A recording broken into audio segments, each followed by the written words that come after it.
Good evening, ladies and gentlemen. We have here Yoshi kuroi, same as before, and our hopefully frequent guest star, Corbin Went, who will be interviewing me. What we're drinking tonight is Jameson and Jack Daniels. The Jack Daniels being provided by the lovely Finn Kilgore, who just finished his role as King Macbeth. I haven't had anything to drink yet, but we're going to get started on that now.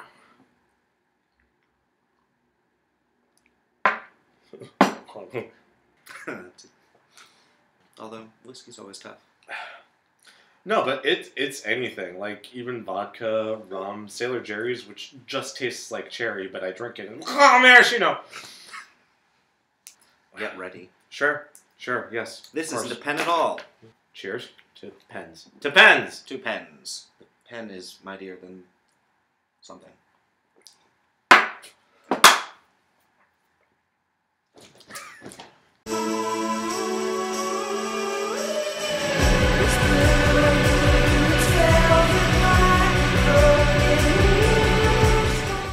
Okay. Very good. So let's see. What do we have? We have Mac. Scottish play. Scottish play. Are there any confessions that you want to make about any personal involvement or stake in the Scottish play? I produced the shit out of it. Yeah, you did. Very good. So, the Scottish play. I would like to get out in the open right before we say anything else why the Scottish play got produced.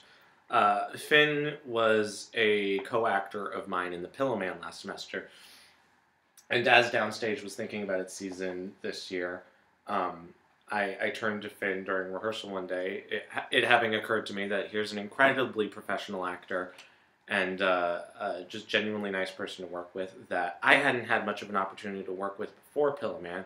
Pillowman had a very short rehearsal process, and honestly, I just wanted to see Finn more. So I asked him what his favorite Shakespearean play was, knowing that I personally wanted to have a Shakespeare play in Downstage's season next semester, second semester, this semester. And he thought about it for a while, and finally he said the Scottish play, saying that, it was sort of the most action movie-y of... So Finn's favorite Shakespeare play is Macbeth. Or at least that's what he said that night. So I pushed it forward. I asked Howard if he would be interested in directing it. He said yes. We got it into the season, and I want to be very clear and public about this. I came up to Finn and said, "We're doing the Scottish play. It's not up to me whether we cast you or not. It's Howard. He's the director. It's his decision, and he hasn't made his mind up yet. That being said, I greatly think you should audition because I think you would be great for the lead." And then in the audition process, Finn absolutely was excellent for it, and I think with the show having just closed earlier today, we can confidently say that he did an excellent job. Fantastic members. And as for the other actors, I think pretty good performances overall, yeah? Yes. I was particularly impressed with Martine Balmaceda, who I had never seen before auditions for this show. Howard actually had me, during the audition process, read for King Macbeth in opposition to Martine. And Martine just started, scurrying around the room, and he came up to me like this, and, looking down into his eyes. I felt like I was working with Andy Serkis or something like that. One of those just so intense film actors. I would love to see Martine have a film career somewhere in the future, just because it's great that we were in a black box, but I really can't emphasize enough. And he's the sweetest human being in real life. The moment he drops the character of the porter, he just becomes this adorable man. But the moment the porter turns on, he needs close-ups. You need to be up in there, see the pepper in his stubble and the way his eyes pop. It really is incredible. Interesting note about the porter, we did a photo shoot for those character spread posters that went up around campus. I wasn't originally intending to make a poster of the porter, but seeing his costume and the way he moved and how into the role he was, I began wanting to. I wanted a poster of that.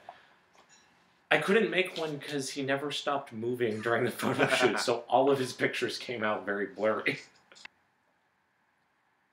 Dee Dee playing Lady Macbeth was also Very, very exquisite. We joked, because we were cutting so many people's hair for the Scottish play, we joked about shaving Dee Dee's head, and at one point she asked me what I thought she would look like with no hair, and just rolled off my tongue without even thinking about it. You would be a pair of eyeballs on top of a body. Because that's really all that would be left. And eyeballs and maybe a huge grin. Yeah. You know, with just lots and lots of teeth. Yeah, well, she has the hair to balance it out, I think, which is she was a beautiful, beautiful, beautiful Lady Macbeth. Mm-hmm. And the insanity that she brought to the role as well. She really leaned headfirst into that. I mean, I have to say, as an actor on stage with her in that, like, she was paying so much attention to everything happening in the story, and you don't see that with everybody. Like, she was just very, very open and responsive, and she's fantastic on stage. She's fantastic to work with, very nice. And I think the work she did with Finn was gorgeous. I typically, in productions of the Scottish play, I get very bored during the banquet scene. It's just an extremely boring scene. Her behavior as Lady Macbeth, I think it was the first role in what... It's the first time I've ever seen Lady Macbeth in the banquet scene where I'm actually on the same page as her, and I'm interested to see what she's doing and the reactions that she's having, and everybody seriously calm the fuck down. He'll be fine in 2 seconds. The other thing I wanted to talk about the banquet scene was Banquo. Banquo in the banquet scene, he comes up with that blood on his face, and his eyeballs are just popping out of his skull. I mean, this production was very much about eyeballs. Can I say that? Yeah, I think you can say that. I mean, it's in the text. And Matt Gonzalez's eyeballs bursting out of his blood-strewn face. More blood every performance too. I hope everyone watching this got to see Scottish play. We tried to fit in everyone that we could. That banquet scene by itself, I feel, is worth the seat, and just the exquisiteness of Dee Dee's performance, the exquisiteness of Banquo's walking corpse, and then Finn in that gorgeous tuxedo that we spent so much money on. That's the line producer talking. That gorgeous tuxedo that we spent so much money on, and him just losing his shit in it. I think the biggest laugh out of any moment in the show, out of all the performances, was once Banquo had disappeared and Finn just sort of straightening up his tuxedo and going... Why so being gone? I'm a man again. Fantastic. Now, as for the design overall, how did you feel? Because, I mean, it was a very sparse set. It was a very sparse, and white walls is very interesting. I disagree with the term sparse. Maybe minimalist. Mm-hmm. And this is absolutely sort of a pedantic debate about semantics here. This was the flagship show of Downstage this year, and again, I'm speaking as line producer that have behind-the-scenes information. The budget for this show was larger than the budget for any other single anything that Downstage will do this year. And we spent more than half of it on the paint to make Downstage white. I've never seen anything like that done in 5 years of Sarah Lawrence. So while, yes, there may not have been a lot of furniture, strike ended in 30 minutes flat. We thank everything for that. I would disagree with the idea of the setting being called sparse, because Rebecca Stewart put so much effort into the distressing of the walls. Oh, and absolutely. That beautiful the oil thing. Stains and all of that. It was gorgeous. It's exquisite, and it does so much to set up the environment. Now, what did you think about the soundscape, like the other parts of the technical design? Because I was very interested, because as an actor, it came in very late in the game for us in the process, obviously because of tech. The soundscape was very typical of Howard. Yeah. Despite the fact that I think he has had a... Well, no, excuse me. I've seen 3 Howard Jackson directed productions. Excuse me. I've seen 2 and I've been in 1. But there's definitely a common thread between all 3 shows that I attribute to Howard. And the way I talk to other people about it is that Howard is very much so a film director, to return to what I was talking about, Martine, is that in Howard's ideal world, the music would match up exactly in the timing of it to what the actors are doing and saying. And so this is advice that I give to anyone who ever does sound design for Howard. Your best friend is music that sounds the same all the way through the song. And Sophie really did a simply inspired job of this, especially the song. Particularly in the banquet scene. Yes. The music in that. It occurred a couple times. And the in that was fantastic. The banquet scene, but also the discovery of King Duncan's death. I think it might actually have been the same song in both scenes. Yeah, it was the same music there. It's amazing that the plucking of the cello, it just drives the action in such a great way. That's fantastic for stage, but really when you're thinking about it, it's a fantastic compromise for the stage for what should be in film. Which is not to speak poorly of Sophie or Howard. Oh, no. It is simply to say that I think Howard would make a fantastic film director, and his sound designers would have a much easier time because the performance that they would be trying to add sound onto would be static. Exactly. Howard edited the Scottish play down a great deal. He edited out a lot of characters, such as Lennox, which I'm 100% okay with, because I had to remind myself this weekend that Lennox originally was a character in this play, and then immediately after reminding myself of that, I went, why?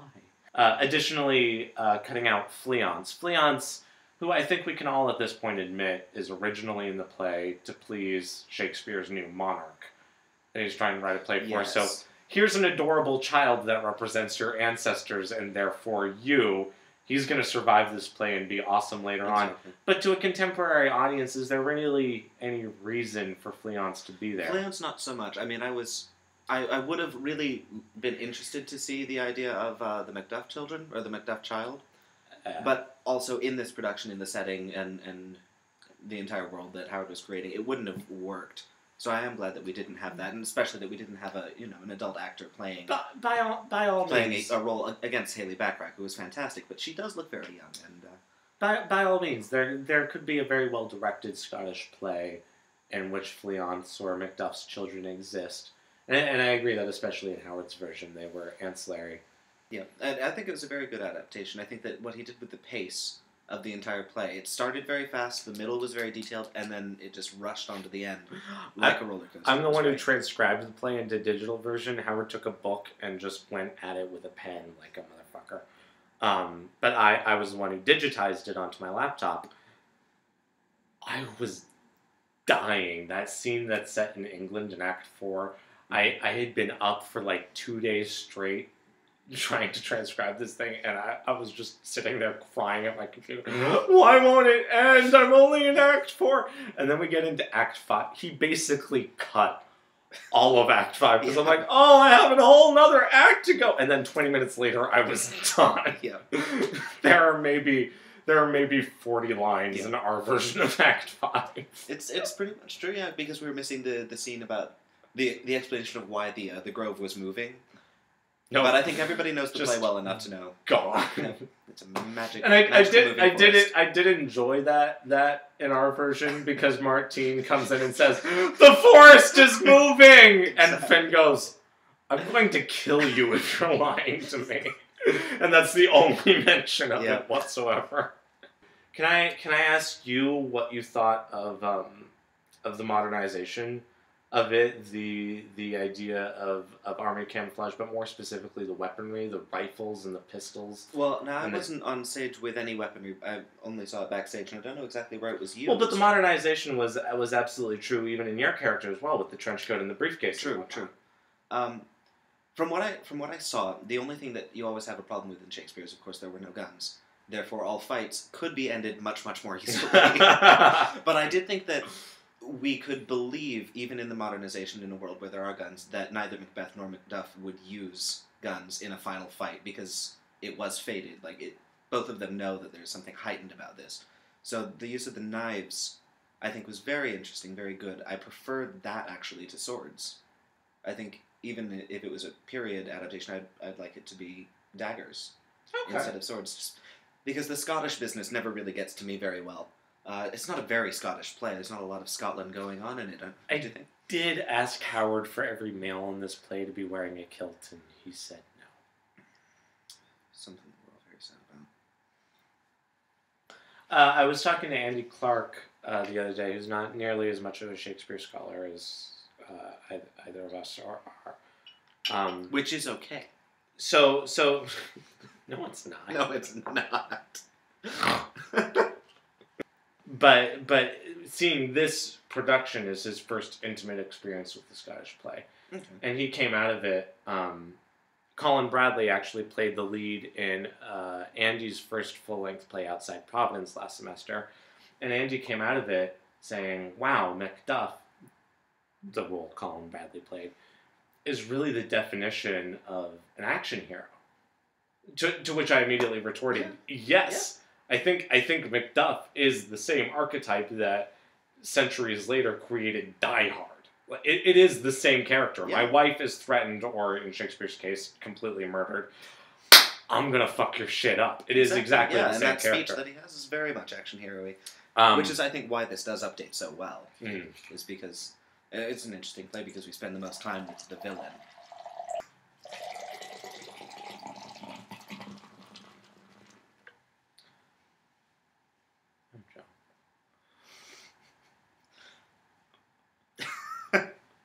I mean, I just think a nice little shout out for the fact that there were 5 full houses with an original run of 3 performances. And the fact that the community really liked it. The point that I was trying to prove with the Scottish play is that regardless of what the theatre department thinks, the Sarah Lawrence student community is fully capable of putting on a professional show that would be just as good in an off-Broadway venue as it is here.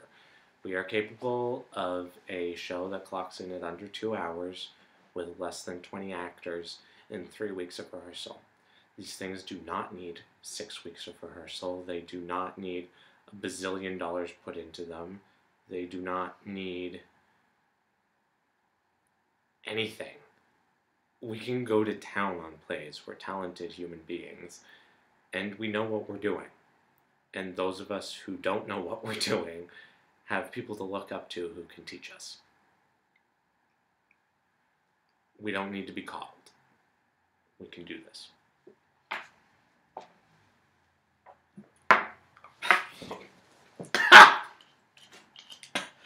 I need some help with my liquor intake, though. I'm still pretty shitty at that.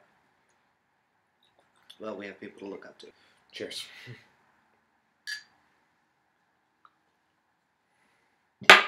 I loved the idea of the witches not only being nurses and the fact that, I'll admit it, I'm a very sexual human being, and the idea of sex in any play ever is a great idea to me. Yes, let's see more cleavage. Yes, let's see more leg on men or women, frankly. It's always good news. So that's where the kilts were coming from. I wanted it. I wanted a little sexy Finn Kilgore. We understand. There was a lot of men on that stage.